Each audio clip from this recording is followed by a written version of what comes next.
इस्तीफे का दौर अब बढ़ चुका है। कभी कुश्ती संघ के अध्यक्ष इस्तीफा दे देते हैं तो कभी ईडी के लोग। अब ऐसे में तत्काल में चुने गए चुनाव आयोग के चुनाव आयुक्त अरुण गोयल का इस्तीफा आम जनता को हजम नहीं हो रहा है। बंगाल के दौरे के बाद अब अरुण गोयल का चुनाव आयुक्त पद से इस्तीफा देना बंगाल के चुनाव और चुनाव आयोग के संबंधों को भी नए सिरे से रोशनी में ला रहा है। इस राज्य में चुनाव आयोग को जिस राजनीतिक संदेश से देखा जाता है उसका अंदाजा ममता बनर्जी के बयानों से लगाया जा सकता है। आज दो नए चुनाव आयुक्तों की नियुक्ति के लिए कमेटी विचार कर रही है, जिसमें सरकार का ही बहुमत होगा। अरुण गोयल को चुनाव आयुक्त बनाने के लिए क्या कुछ नहीं किया गया। आईएएस की सेवा से उन्होंने वीआरएस लिया, रिटायर हुए और इसके बाद 24 घंटे के भीतर चुनाव आयोग बना दिए गए। कई नामों की सूची में अरुण गोयल का नाम आया तो सुप्रीम कोर्ट के भी कान खड़े हो गए, क्योंकि बात ही कुछ ऐसी थी। आखिर इतनी हड़बड़ी, इतनी जल्दबाजी क्यों? क्या आपने किसी अपने खास आदमी को चुनाव आयुक्त बनाने के लिए सब किया गया है? सुप्रीम कोर्ट ने अरुण गोयल के मामले में कहा था कि चुनाव आयुक्त यस मैन नहीं होना चाहिए, ऐसा होना चाहिए जो प्रधानमंत्री के मामलों की भी जांच कर ले। मगर जिस आयुक्त को यस मैन की तरह देखा गया, उन्होंने किस बात पर नो कह दिया, किस बात पर इस्तीफा दे दिया? सबसे बड़ी बात तो यह है कि जिसे सरकार का समर्थन मिला उसका इस्तीफा झट से मंजूर कर लिया गया। आखिर वो क्या वजह होंगी जिनके कारण अरुण गोयल के इस्तीफे को मंजूर कर लिया गया? लोग तो यह भी कह रहे हैं कि शायद बंगाल में चुनावी तैयारियों को लेकर अरुण गोयल और मुख्य चुनाव आयुक्त राजीव कुमार के बीच टकराव बढ़ गया होगा। तभी तो अरुण गोयल ने इस्तीफे का ईमेल मुख्य चुनाव आयुक्त को तक नहीं भेजा। अरुण गोयल ने अपना इस्तीफा सीधे राष्ट्रपति को भेजा और 24 घंटे के भीतर उसे स्वीकार भी कर लिया गया। अलग अलग मीडिया रिपोर्ट के जरिए इसी तरह की जानकारियां सामने आ रही हैं। खबरें छपी हैं कि गृह सचिव अजय भल्ला ने मध्यस्थता करने की कोशिश की, मगर वो सफल नहीं हुए। टकराव इतना तगड़ा था कि कोई भी अरुण को रोक नहीं सका या रोकना नहीं चाहा। अगर अरुण गोयल ने अपना इस्तीफा राष्ट्रपति को भेजा और उसे 24 घंटे में स्वीकार भी कर लिया गया। एक ऐसा ही मामला साल 2019 में आया था, जिसमें अशोक लवासा ने 18 अगस्त 2020 को चुनाव आयुक्त पद से इस्तीफा दे दिया था, जो 13 दिन बाद स्वीकार किया गया। इस इस्तीफे के पीछे भी एक बड़ा कारण रहा होगा। टाइम्स ऑफ इंडिया में भारती जैन की रिपोर्ट के अनुसार अरुण गोयल के इस्तीफे में कुछ नए एंगल जोड़ रही है, जिसमें लिखा है कि अरुण गोयल के इस्तीफे से एक दिन पहले तक चुनाव आयोग में सब कुछ सामान्य था। 7 मार्च को गोयल और राजीव कुमार ने 27 अंतरराष्ट्रीय मीडिया संगठनों के साथ बातचीत भी की थी। इसका आयोजन विदेश मंत्रालय ने किया था। द हिंदू के महेश लांगा की रिपोर्ट से अलग इस रिपोर्ट में भारती जैन ने लिखा है कि बंगाल में अरुण गोयल की तबीयत वाकई में खराब हुई थी। 5 तारीख की सुबह ओबेरॉय ग्रैंड होटल में उनके लिए डॉक्टर को भी बुलाया गया था। दवा शुरू हुई, लेकिन अरुण गोयल को फिर भी ठीक नहीं हो पाए, इसलिए वह प्रेस वार्ता में शामिल नहीं हुए। इसके बाद अरुण गोयल जब वापस दिल्ली आए तो पूरी टीम के साथ एक ही फ्लाइट में आए, जिसमें सीईओ राजीव कुमार भी थे।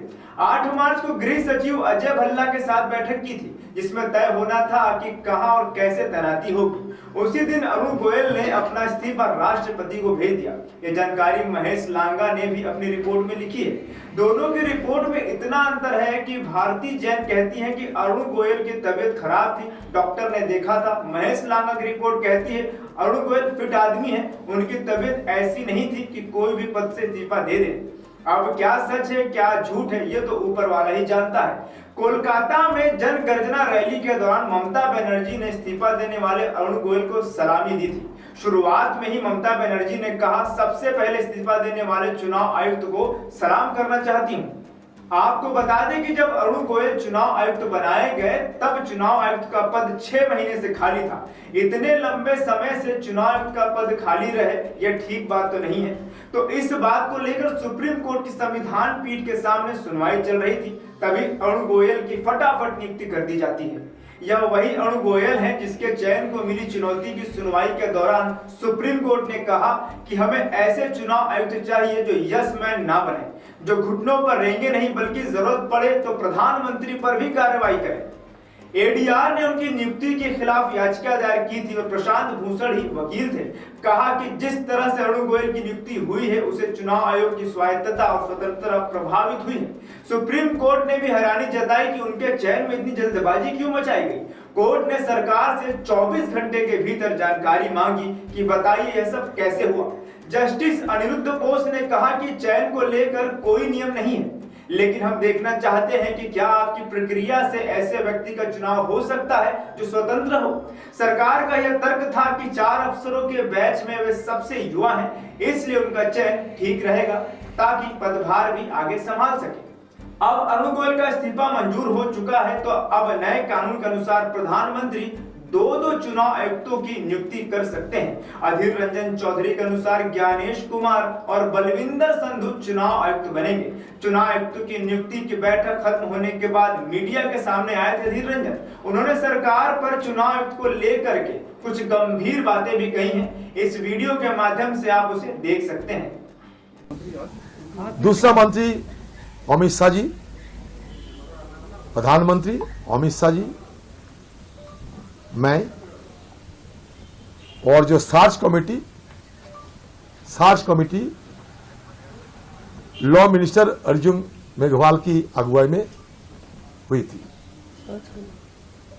मैंने पहले ही ये मीटिंग में शामिल होने की पहले ही मैंने ये मंत्रालय से, मतलब लॉ मिनिस्ट्री से, जब उन्होंने ये संदेश भेजे कि चयन की मीटिंग होगी, सिलेक्शन कमेटी की मीटिंग होगी, तो मैंने पहले ही एक शॉर्ट लिस्ट मंगा था। मतलब एक शॉर्ट लिस्ट, मतलब छोटा सा सूची हमें सौंपा जाए, क्योंकि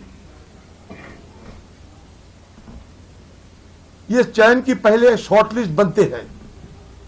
मान लीजिए 5-6 व्यक्ति की शॉर्ट लिस्ट बनते हैं, छोटे सूची बनते हैं।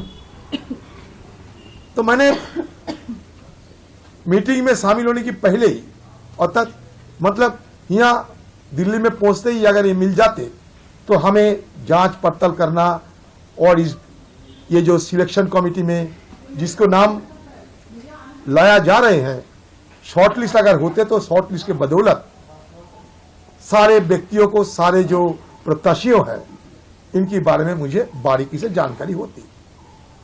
लेकिन वो मौका मुझे नहीं मिली, क्योंकि मुझे जो सूची दिए गए थे वो मान लीजिए कुल मिलाकर 212 जन की, 212। तो मान लीजिए कल रात में मैं आए हैं दिल्ली, 12 बजे पहुंचे और सुबह 12 बजे हमें पीएम साहब की दफ्तर में चयन करने के लिए जाना पड़े, और इसी बीच रातों रात 212 व्यक्तियों को, उनके बारे में मुझे कैसे बारीकी से जानकारी मिले और कैसे मैं अपना बुद्धि को इस्तेमाल करेंगे। तो मैंने देखा 212 क्या फायदा। दूसरी बात, हमारा जो कमेटी, ये कमेटी की में एक प्राइम मिनिस्टर है, उसके साथ होम मिनिस्टर, मतलब 2 मंत्री, और मैं एक विपक्ष। मतलब शुरू से ही इस कमेटी में बहुमत सरकार की पक्ष में है। तो इसलिए मैं कहीं या ना कहें, सरकार जो चाहेगी वही होगी। सरकार की मंशा मुताबिक ये इलेक्शन कमिश्नर उसका चयन होगी। बीच में विनीत गोयल साहब, वो भी रेजोल्यूशन दे डाली, वो भी रिक्त हो गए। पहले पिछले बार ये मीटिंग होने वाला था, उस समय भी हम आए थे, लेकिन डिफॉल्ट हो गई थी, इसको टाला गया था। जो चन्ना साहब रिटायर होने के बाद टाला गया था। और विनीत गोयल की जिस ढंग से नियुक्ति हुई थी उस समय, अरुण गोयल, विनीत गोयल हमारे वहां डीजी है ना, उसके लिए बात था, बंगाल का डीजी थे। तो ये जो गोयल साहब की नियुक्ति के समय हमारे सुप्रीम कोर्ट ने ये टिप्पणी किए थे, आपको शायद याद है, कि लाइटनिंग स्पीड में उनको नियुक्ति किए गए थे, और वैसा ही लाइटनिंग स्पीड में भी वो भी निकल गए, रेजोल्यूशन डाल दिए। एक लाइटनिंग स्पीड में वो आए और डिजिटल स्पीड में वो चले गए, और बीच में हम इधर जाए ना उधर जाए, रिक्त पद लेकर हमें दिक्कत बढ़ गए। वो दिक्कत निपटने के लिए आज हमें जरूरी था कि 2 इलेक्शन कमिश्नर के चयन हो। तो इसमें चयन हुई, एक तो केरल के मिस्टर मोहेश बोल के और एक पंजाब के मिस्टर संधू बोल के, 2 व्यक्ति।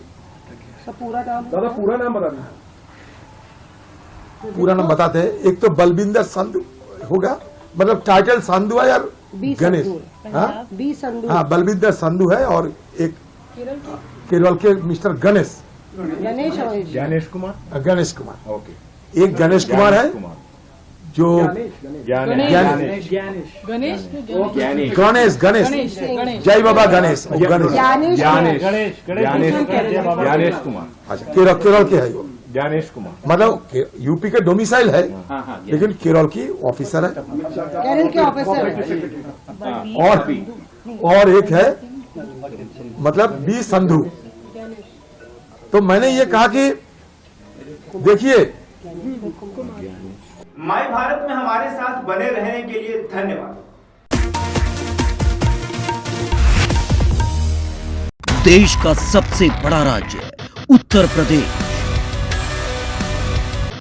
देश की राजनीति का सबसे बड़ा अखाड़ा, माय भारत बनेगा आम जनता की आवाज। अब होगी हर खबर की जमीनी पड़ताल। जुड़े रहिए सिर्फ माय भारत के साथ।